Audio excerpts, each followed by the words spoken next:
Bom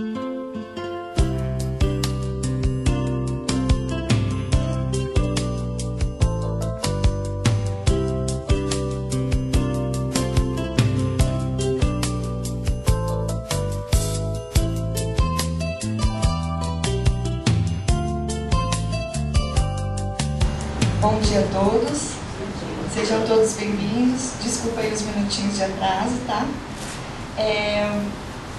Gostaria de agradecer a presença de vocês nessa nossa nova Manhã da Inovação, que tem como título Inovação para a Construção de Convergência em Empresas que Buscam Sustentabilidade. Para iniciar, né, nós teremos a primeira palestra com o senhor Cláudio Marcelo Brunoro. Ele é um jovem senhor. Ele é engenheiro de produção e mestre em engenharia elétrica pela Escola Politécnica da USP. Atualmente ele é doutorando em engenharia de produção também pela Escola Politécnica da USP. É pesquisador na área de trabalho, tecnologia e organização nos temas ergonomia da atividade, psicodinâmica do trabalho, organização do trabalho e sustentabilidade. Seja bem-vindo, Cláudio.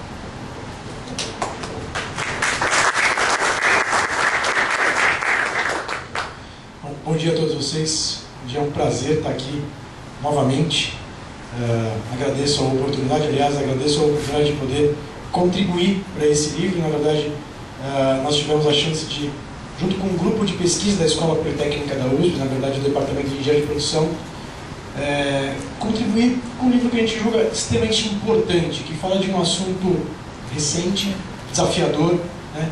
Estou aqui falando em nome então desse grupo, inclusive de um dos outros autores que também está aqui, o Ivan Bolles, também ele contribuiu para esse livro, e um agradecimento em geral.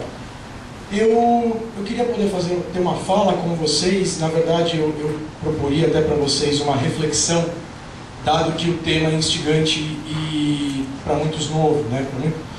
A entrada, né? Tô dizendo que nós vamos falar de trabalho e sustentabilidade, e puxa, a sustentabilidade é um tema enorme de diversas interpretações. Trabalho também é matemática enorme de diversas interpretações, e imagina juntar dois temas grandiosos como esse para ter um discurso coeso. Então, falo isso porque foi basicamente desse jeito que essa pesquisa começou. Poxa, queremos estudar o trabalho e a sustentabilidade, e a primeira pergunta que veio: mas será que tem alguma coisa a ver fazer isso? Será que tem junção esses dois assuntos? Essa foi uma pergunta de fundo que sempre norteou a pesquisa, né? E aí, queria começar essa reflexão com vocês com um aquecimento até, para a gente entrar no assunto e poder conversar um pouquinho. Eu só estou na dúvida, tá bom, a aluno José está atrapalhando? Será? Talvez, não sei se seria melhor, talvez, só reduzir a luz aqui, né? Deixa eu ver se ele traz. Acho que TV, acho que esse é... Melhorou, né? Então tá bom. Bom, então eu queria trazer para vocês, primeiro, o resultado de uma pesquisa da MIT Sloan, uma das revistas mais importantes acadêmicas do ponto de vista de gestão, uma das referências das revistas em gestão. E ela fez, no ano passado, uma grande survey, uma grande pesquisa com mais de 3 mil empresas globais, nível mundial, em que ela queria saber questões ligadas à sustentabilidade. E o resultado dessa pesquisa foi compilado nesse relatório. E algumas coisas que eu acho interessante, eu não vou discorrer sobre todo o relatório, mas eu queria pontuar dois elementos que para nós acho que valem a pena. Um deles é a pergunta: em que momento sustentabilidade entrou na agenda estratégica das empresas? Porque tem sempre essa discussão, né, se sustentabilidade é um discurso, é um marketing, é para valer, é moda, sempre está acontecendo isso. E aí, o que eles fizeram? Eles trouxeram, isso que acontece há muito tempo, então eles conseguiram fazer até vamos dizer assim, um acumulado, né? E a gente percebe que a barreira inicial aqui é 70, é a década de 70, e tem uma razão, a gente vai poder até falar um pouquinho sobre isso. E dali para frente, o que tem é só um crescimento progressivo, quase que exponencial, de empresas que formalmente constatam que o negócio delas está associado à sustentabilidade.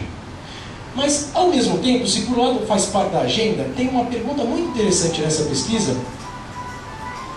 que eles colocam assim, ó, dentre várias das perguntas, uma que eu gostaria de dar destaque para vocês, é a quarta. que eles perguntam aqui, ó, no questionário, se o termo sustentabilidade é algo concreto e útil. Porque, afinal, se a gente não tem muita perspectiva do que ele significa, a gente não consegue construir nada em cima dele. Ou seja, como é que desdobra isso na prática, né? E é em cima disso que eu queria trazer a minha fala para vocês. Ou seja, primeiro, entender, se nós falamos de sustentabilidade, estamos falando do quê? E o que trabalho tem a ver com isso? Eu acho que são duas perguntas importantes que devem nortear a nossa reflexão. Você troca para a gente, então? Então, nessa linha, primeiro, diversas vertentes sobre trabalho e sustentabilidade, mas uma, para nós, é a que faz mais sentido. Pensar em sustentabilidade é pensar primeiramente em 3 dimensões. Dimensão econômica, dimensão social e dimensão ambiental. Você só dá um xizinho ali, só para subir esse aviso? E isso significa, consequentemente, que tem 3 dimensões para serem pensadas, mas sustentabilidade não é simplesmente pensar nas dimensões. Não basta você pensar em algo econômico em que você não considera o social e o ambiental. E da mesma forma, não basta pensar só em ambiental em que você não considera o social e o econômico. E por aí vai. Ou seja, além de ter 3 dimensões, sustentabilidade está na integração dessas 3 dimensões. Essa é a grande diferença. É um dos elementos primordiais. E aí, dada a pergunta, poxa, o que é sustentabilidade, o que as organizações fazem, como elas percorrem o assunto, começou um debate de correr para trás. Ou seja, se queremos saber o que é sustentabilidade, volte para a origem. Volte da onde ela nasceu. Mas voltar para a origem significa se perguntar como é praticado hoje. Então, o que fizemos? Começamos a olhar para as grandes organizações, para grandes empresas. Empresas que dizem serem sustentáveis ou que se propõem serem engajadas em sustentabilidade. E aí vamos abrir um parênteses. Quando a gente fala de sustentabilidade corporativa, em muitos momentos o discurso se confunde com responsabilidade social corporativa. Existe às vezes uma intersecção entre esses temas, às vezes alguns pensam que um tema está contido no outro. Para nós vamos tratar como semelhantes, porque esse discurso para nós não vai fazer diferença.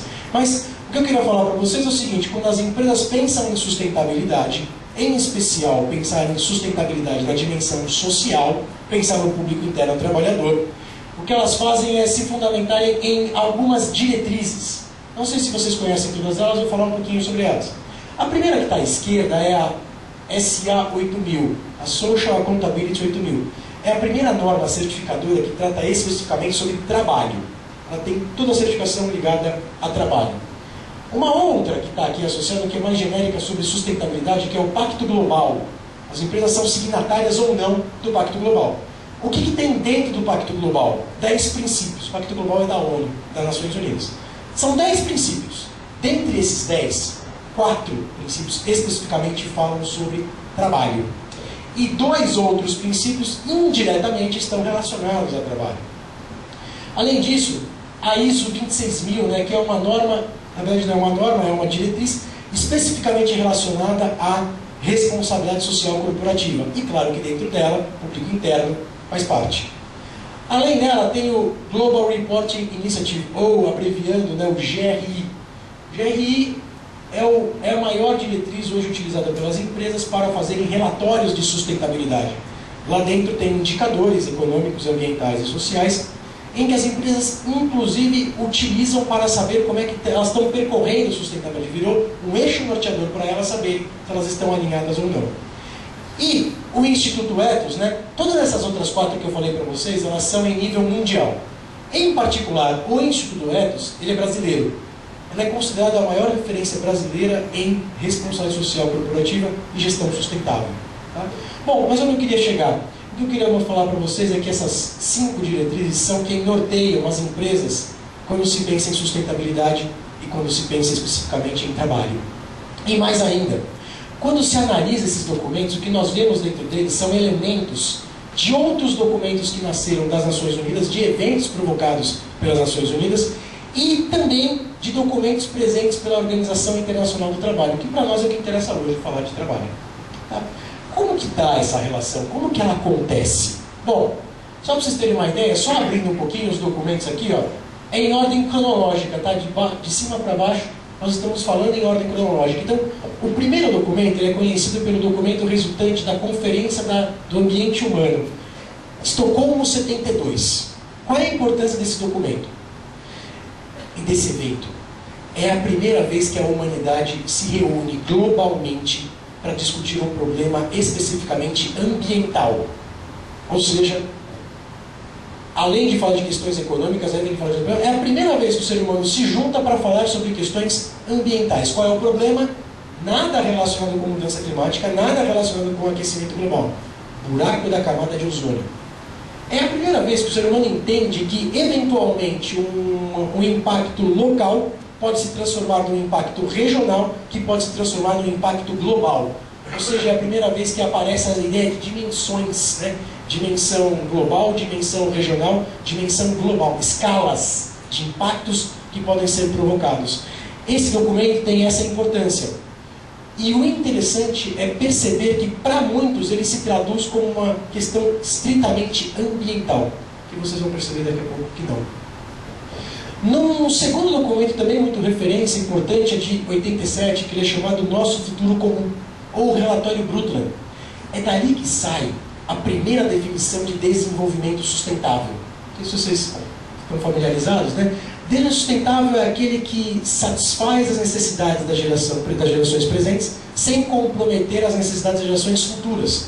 Ou seja, é quando se coloca a questão de necessidade e a questão de temporalidade. Percebam os elementos que estão aparecendo em sustentabilidade, que são comuns. Lembra? Dimensões, econômica, social e ambiental, integração dessas três dimensões, escalas, global, local e regional, e também temporalidade, uma preocupação ao longo do tempo, né? E por aí vai, né? E depois tem aqui no Brasil, né, a Rio 92, que também é outro documento muito importante, a Declaração do Milênio, a Rio +10, a Conferência de 2005, e claro, né, teria aqui a Rio +20 de 2012, no ano passado, mas vou colocar documentos que foram feitos até o ano passado. Na outra ponta, pensando em trabalho, a gente vai perceber que, primeiro, a Constituição da Organização Internacional do Trabalho e as convenções, elas são extremamente citadas tanto por esses documentos quanto por essas diretrizes. A Declaração Universal dos Direitos Humanos, ela também está presente nesses documentos. E aí até uma questão histórica interessante de perceber, né? A Declaração Universal dos Direitos Humanos, ela acontece em 48, momento em que a humanidade está vivendo o final da Segunda Guerra. O planeta está super abalado, as questões de como vamos conviver daqui para frente estão super complicadas e aparece uma Declaração Universal de Direitos Humanos.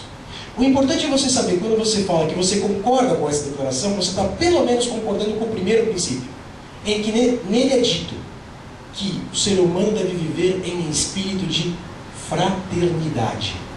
Ou seja, tratar o outro como irmão. É assim que se coloca direitos humanos. Esse é o primeiro princípio. E por aí vai, né? Aí também tem os princípios e direitos fundamentais do trabalho e trabalho decente. São elementos que aparecem, né? E de que forma eles aparecem? Eu queria mostrar para vocês, ó. Aqui, só para vocês terem uma ideia, essas linhas que estão aqui, elas mostram como um documento de cima é citado por um documento de baixo. E aqui também, da mesma forma. E aqui embaixo, como as diretrizes se citam. Ou seja, o que é importante perceber é que as coisas são convergentes. Não é porque, eu falei uma coisa aqui, mas agora aqui é diferente. Ou seja, não mudou a sustentabilidade. Ela sempre foi colocada de uma mesma forma. A gente poderia dizer que existe um framework, existe um quadro teórico que nos mostra uma convergência entre o que foi falado no começo e o que foi colocado ali para frente. E, inclusive, que esses documentos também são citados por essas diretrizes. Não sei se vocês entendem a importância disso, mas vamos voltar um pouquinho. Lembra qual era a ideia? Sustentabilidade tem alguma coisa a ver com o trabalho? Não sei. Vamos ver o que as empresas falam que elas fazem sobre isso. E quando elas falam que elas fazem sobre isso, elas se balizam em algumas diretrizes. E essas diretrizes se balizam em quem? Se balizam nesses documentos. Tem trabalho nesses documentos? Tem. Tem muita coisa sendo falada sobre trabalho. Mas um ponto interessante e importante é perceber que o tema mais recente que fala de trabalho é trabalho decente. Trabalho decente é um tema muito vago colocado pela Organização Internacional do Trabalho, mas explicitamente ela coloca 4 questões, além de outras, mas 4 questões muito latentes.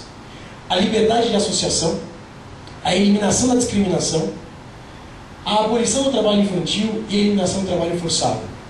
Infelizmente, a gente ainda no mundo precisa escrever para os outros que é importante saber que não é tão legal assim ter trabalho infantil. infelizmente, a gente ainda tem práticas de trabalho que nos obrigam a falar, poxa, sabia que não podia ter? Sabia que é importante eliminar? Nós precisamos disso ainda. Mas perceba que nós estamos falando de questões muito caricatas, porque a gente poderia pensar assim, será que a gente hoje ainda não conhece? Será que a gente ainda não conhece empresas, situações de trabalho em que mesmo não tendo trabalho infantil e trabalho forçado, ainda assim as pessoas adoecem no trabalho? Então talvez isso não seja suficiente, talvez tenha que ir algo a mais. Então, pera, mas saúde tem a ver com trabalho, adoecimento tem a ver com sustentabilidade? Como é que a gente vai relacionar tudo isso? Como é que a gente junta tudo isso? E de novo, então, vamos voltar para a fonte? Vamos voltar para a origem? Afinal, o que é sustentabilidade? Se a gente não conseguir responder isso, a gente não consegue entender o que uma coisa tem a ver com a outra. Então, eu gostaria de propor para vocês um resgate, né? Lá para 72, na verdade a gente poderia percorrer todos esses documentos, mas demoraria muito tempo. Então a gente poderia sintetizar isso em alguns elementos importantes. Então vamos voltar lá para 72 e aí entender, ou seja, mais de 40 anos, o que aconteceu, né? E o que foi falado em Estocolmo. Então, só para vocês conhecerem, aqui eu vou pedir licença para vocês, mas eu vou tomar a liberdade de deixar os textos em inglês, para não perder na tradução. Tá? Então, eles são desse jeito. Então, todo evento que acontece nas Nações Unidas, eles geralmente iniciam o texto desse jeito. Então, eles falam, as Nações Unidas se encontram em tal lugar, em tal data, pensando em tal assunto, né? Nesse caso, eles colocam pensando, né, a necessidade da visão comum de princípios inspiradores. Nós proclamamos que proclamar é um verbo muito forte. É um verbo muito forte. E repara o que eles proclamam no primeiro evento em que a humanidade se reuniu para fazer uma discussão de buraco da camada de ozônio. Logo no primeiro parágrafo, eles vão lá e falam o seguinte: nós proclamamos que o ser humano é tanto criador como criatura do seu ambiente, o que lhe dá a oportunidade de um crescimento intelectual, moral, social e espiritual. Curiosamente, quando o ser humano foi se juntar para falar de buraco de camada de ozônio, ele colocou isso como o primeiro parágrafo para tratar desse assunto. Aí a gente pode falar, não, espera, mas foi o primeiro, foi só para começar, para fazer um frufru, depois não aconteceu mais nada sobre isso. Tá bom, então vamos olhar o quinto parágrafo. De todas as coisas do mundo, as pessoas são as mais preciosas. Em português talvez não tenha o poder da palavra precious em inglês. Precious é uma palavra que tem uma força muito grande. Ou seja, claro, salvem as baleias, claro, se preocupe com um monte de coisa, mas a questão é ser humano, a questão é sociedade. Falar de sustentabilidade é falar de sociedade. O que nós fizemos então? Olhamos para esse documento e percebemos isso, aí nos perguntamos, poxa, mas isso continua nos outros? Então vamos ver, então vamos lá. Vamos voltar para 20 anos, na Rio 92? Repare o que eles falam, é importante perceber as palavras. Primeiro que a gente reafirma a declaração de Estocolmo 72, o que foi falado continua valendo.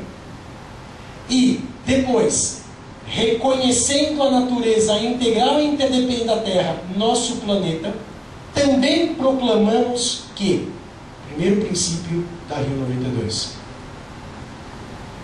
que o ser humano está no centro das preocupações do desenvolvimento sustentável e que ele deve ter uma vida produtiva e saudável em harmonia com a natureza. Mas primeiro saudável. Aliás, né, não dá para pedir para alguém que não consegue ter tudo isso para não queimar lenha para conseguir fazer o sustento da vida em situações de pobreza. Primeiro saudável, primeiro produtiva, depois em harmonia com a natureza. É um pré-requisito. Poxa, a gente olhou esses documentos, a gente começou então a se perguntar o que mais está presente, o que mais acontece, o que mais estão falando, o que mais é ligado sobre sustentabilidade, direta ou indiretamente relacionado com o trabalho. E aí, o que aparece, inevitavelmente? Um elemento primeiro, a importância, a centralidade do ser humano nessa questão. Não só no sentido de impactar, mas como de ser impactado. Depois, a interdependência entre as coisas, no sentido de não gerar externalidades. A cooperação, o diálogo, a preservação e manutenção, o desenvolvimento humano, a qualidade de vida, padrões sustentáveis de produção e consumo. E aqui é interessante. Curiosamente, quando a gente fala de padrões sustentáveis de produção, a primeira dimensão que aparece é ambiental, vocês concordam? Mas espera, mas tem três. Então, falar de padrões sustentáveis de produção significa, na dimensão ambiental, econômica e social, inclusive. São padrões que devem ser respeitados. Os direitos humanos também estão presentes. A liberdade, a igualdade, a solidariedade e a tolerância. Prover uma sociedade global, justa, humana e solidária, com uma vida saudável e produtiva, provendo soluções ganha-ganha. Vocês conhecem esse conceito de solução ganha-ganha? Solução ganha-ganha significa que as partes que estão envolvidas se beneficiam do resultado. Primeiro que você precisa conhecer quais são todas as partes envolvidas, para você ter certeza que todas se beneficiam do resultado. Um bom exemplo caricato que a gente pode falar sobre isso, uma boa analogia que a gente pode falar, seria nos esportes. Por exemplo, um jogo de vôlei, para um time ganhar, fatalmente o adversário precisa perder. Não é uma solução ganha-ganha, porque as partes envolvidas, uma ganha quando a outra perde. E assim vai. Mas tem outras situações, inclusive no esporte, ou poderíamos falar no lazer, em que a solução é ganha-ganha. E um bom exemplo que nós podemos falar é aquele, por exemplo, sabe aquele jogo de raquete e bolinha, frescobol, tem na praia, em que você está com o seu colega jogando, em que você não tem o menor interesse em que ele erre a bolinha. Porque você sabe que se ele errar, você perdeu também. Não existe o menor interesse em que isso aconteça. É importante que ele acerte e que você continue acertando. Enquanto ele ganha, você ganha. Se ele perder, você perde. Isso é solução ganha-ganha. Tem gente que diz que, dado a sustentabilidade, na verdade, essa solução ganha-ganha deveria ser colocado assim: ganha, ganha, ganha. 3 vezes. Para ficar enfatizado que é ganha no econômico, no ambiental e no social. Para deixar isso claro para todo mundo, que pelo menos entender essas 3 dimensões. Então, vamos compilar tudo isso, porque é importante olhar. Poxa, espera aí, nós estamos então entendendo que tem que considerar a dimensão temporal. Tem que considerar a temporalidade, a dimensão social, econômica e ambiental. Tem que pensar em escalas. Então, vê se não faz sentido pensar desse jeito. Queremos um desenvolvimento sustentável. Desenvolvimento sustentável significa ter corporações que estão alinhadas com sustentabilidade, ou seja, uma sustentabilidade corporativa. Ter uma sustentabilidade corporativa significa ter sistemas de produção sustentáveis. Sistemas de produção sustentáveis têm que acontecer nas 3 dimensões: econômica, ambiental e social. Ter um sistema de produção sustentável significa ter um ambiente de trabalho saudável. Ou não? Vocês concordam que da escala global para a escala regional e local faz sentido a gente entender que trabalho e saúde estão intimamente ligados com sustentabilidade? E ao colocar inclusive todos esses conceitos? Tá joia? Só que, se a gente olhar tradicionalmente a maneira de gestão de uma empresa, a gente vai olhar ela como caixinha preta. A maneira tradicional. A gente vai falar o quê? De um lado tem as entradas, do outro lado tem as saídas. E aqui está a organização, aqui está o processo. Tá bom, é o jeito de pensar, é verdade. Aqui tem recursos naturais, aqui tem recursos econômicos, aqui tem um monte de processo e aqui tem as saídas. Mas aí vem a pergunta: e quem faz essas entradas se transformarem em saídas? Sabemos que não bastam as máquinas, não bastam os equipamentos, não basta a matéria-prima. É preciso algo a mais. E esse algo a mais está intimamente ligado a trabalhar. Aliás, essa seria uma pergunta interessante para a gente fazer agora, né? O que é trabalho? Chão de fábrica trabalha?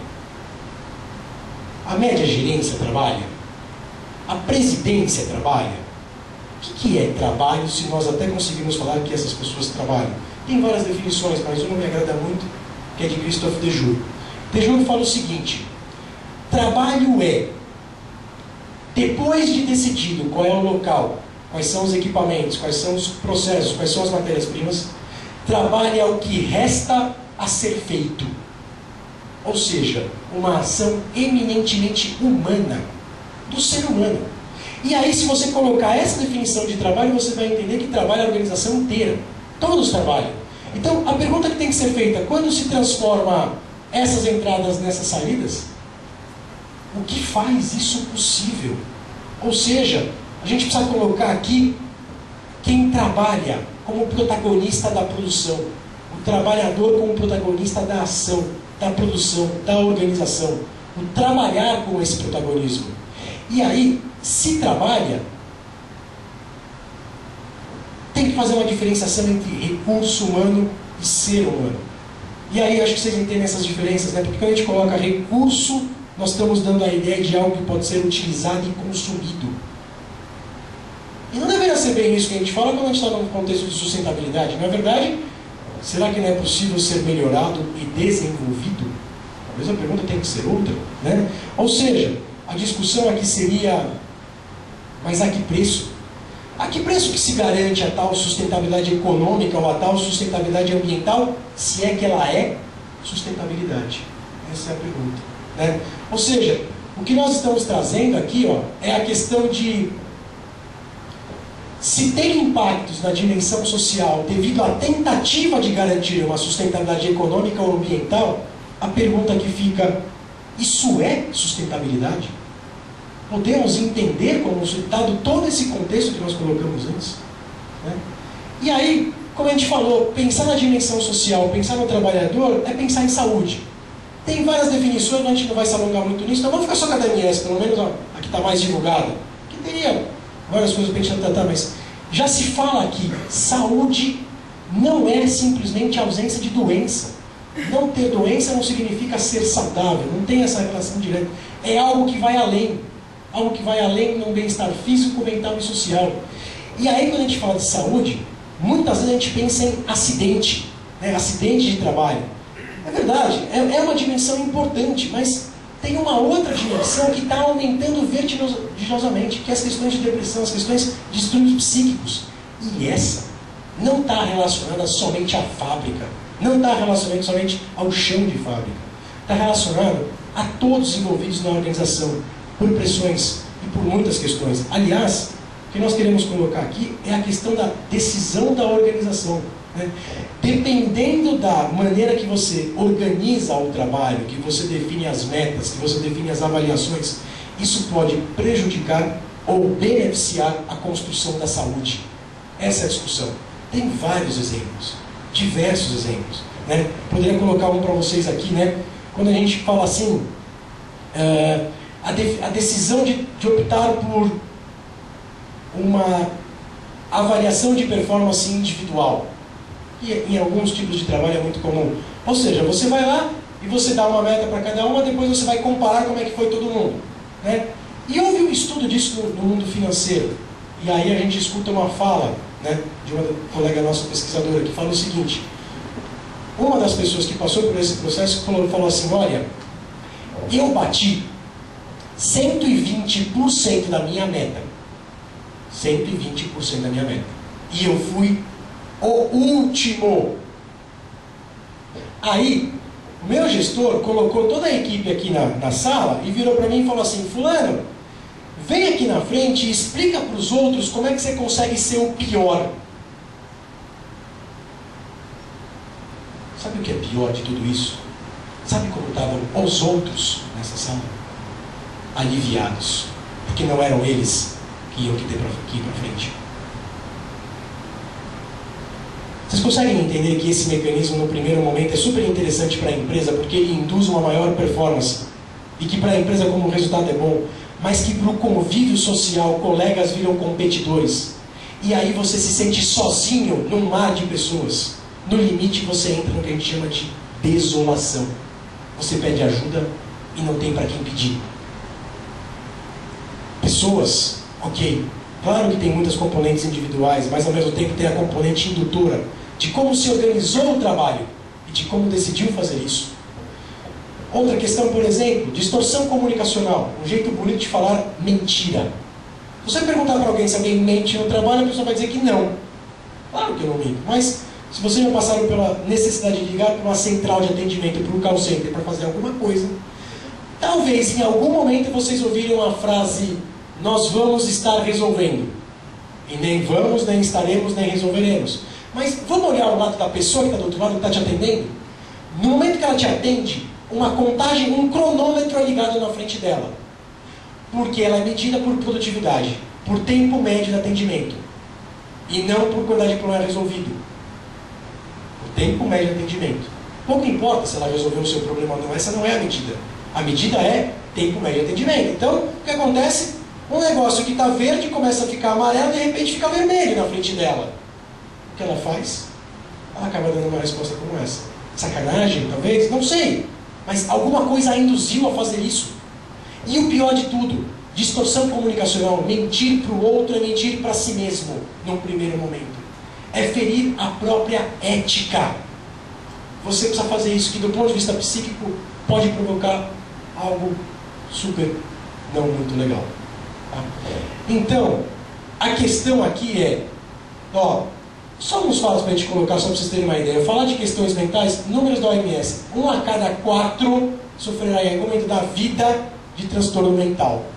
Claro que não são todos ligados ao trabalho, eu concordo com vocês sobre isso. Tem questões, tudo bem, familiares, momento de vida, tem tudo isso. Mas um elemento que cada vez mais se aumenta é a questão da influência, da indução de coisas relacionadas ao trabalho.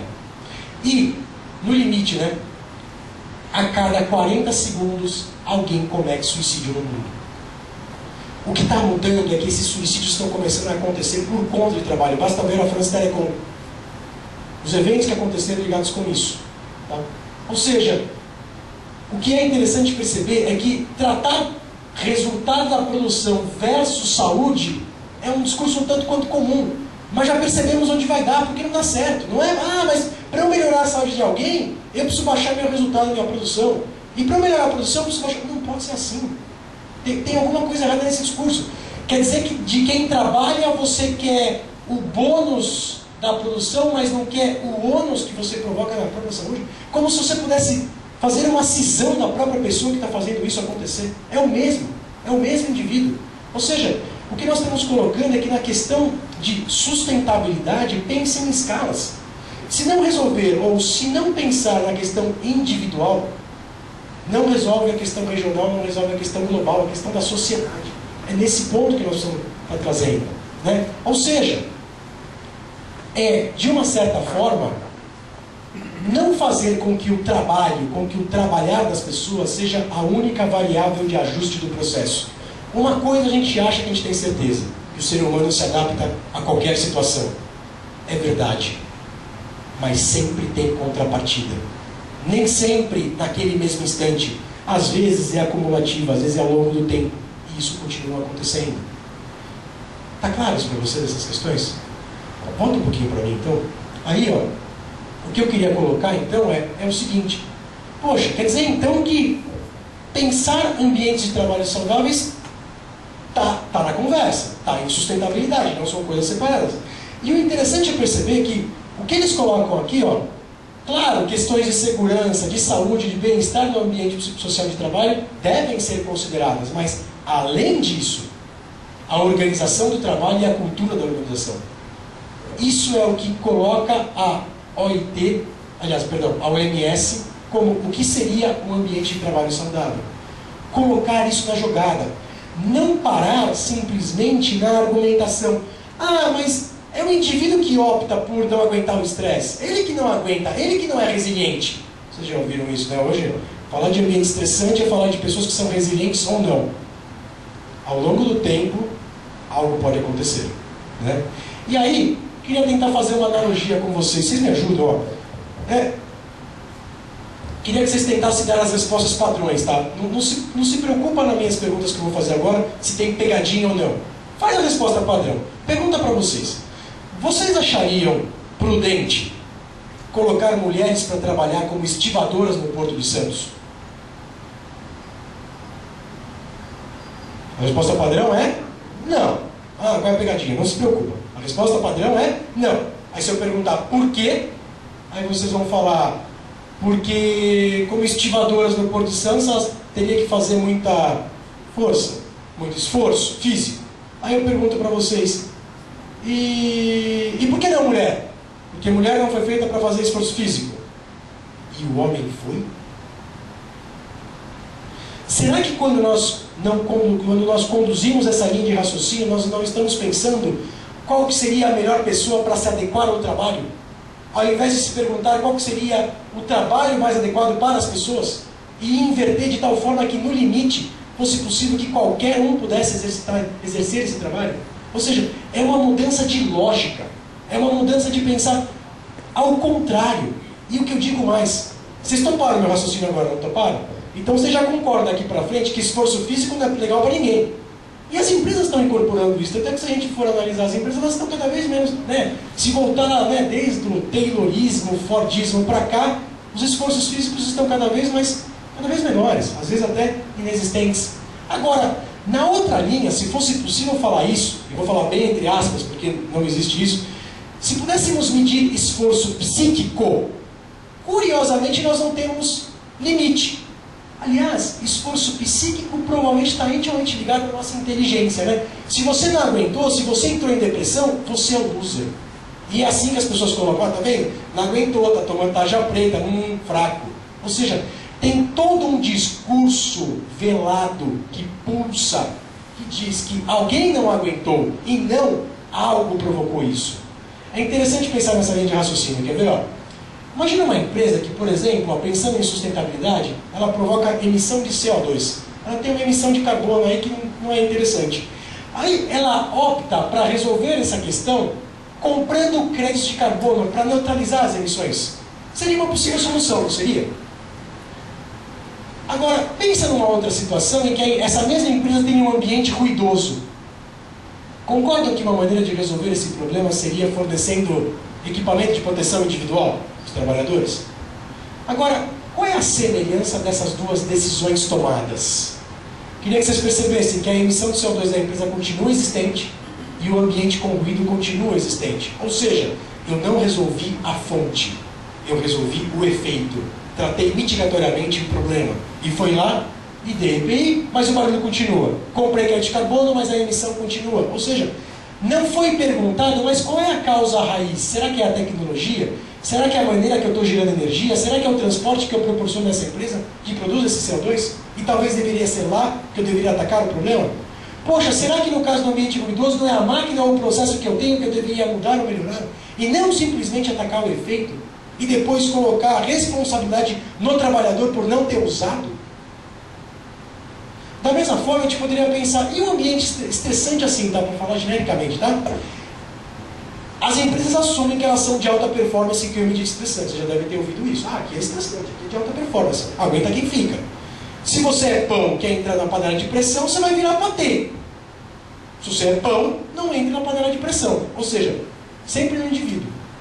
Mas, poxa, elas até assumem que tem. Tanto é que se olhar, algumas soluções são na aula de yoga, sala de meditação, outros benefícios. Mas a pergunta que fica, está atacando a causa ou está atacando o efeito? O pior disso tudo é que aqui é extremamente difícil estabelecer a causa. Aliás, talvez não exista uma. Talvez exista uma combinação de assuntos, talvez exista um conjunto. Mas, de novo, a pergunta que deve ficar é, afinal, a empresa induz ou não induz a ser saudável? Essa é a pergunta. O que eu estou induzindo nas minhas decisões? Essa é a questão. E aí, talvez aconteça muito comum no mundo da gestão o seguinte, poxa, mas você acabou de falar que se bobear nem dá para saber, como é que eu vou mensurar? E aí tem uma máxima na gestão que diz o seguinte, né? Aquilo que não é mensurável não é gerenciável. Já ouviram essa frase, né? Aquilo que não é mensurável não é gerenciável. O problema é que quando a gente pega essa frase e inconscientemente acrescenta algo após ela, desse jeito, aquilo que não é mensurável, não é gerenciável, vírgula, portanto não existe, é um problema. O que não dá mais é para se enganar. O que não dá mais é para dizer que não está acontecendo. Todo mundo sabe que está acontecendo. Talvez não saiba como resolver o problema, mas que sabe que está acontecendo, está. Nós temos um problema aqui também que vai continuar muito legal. Nós sair dele com ele, já que nós estamos falando de sustentabilidade no ambiente, daria para reduzir um pouco isso?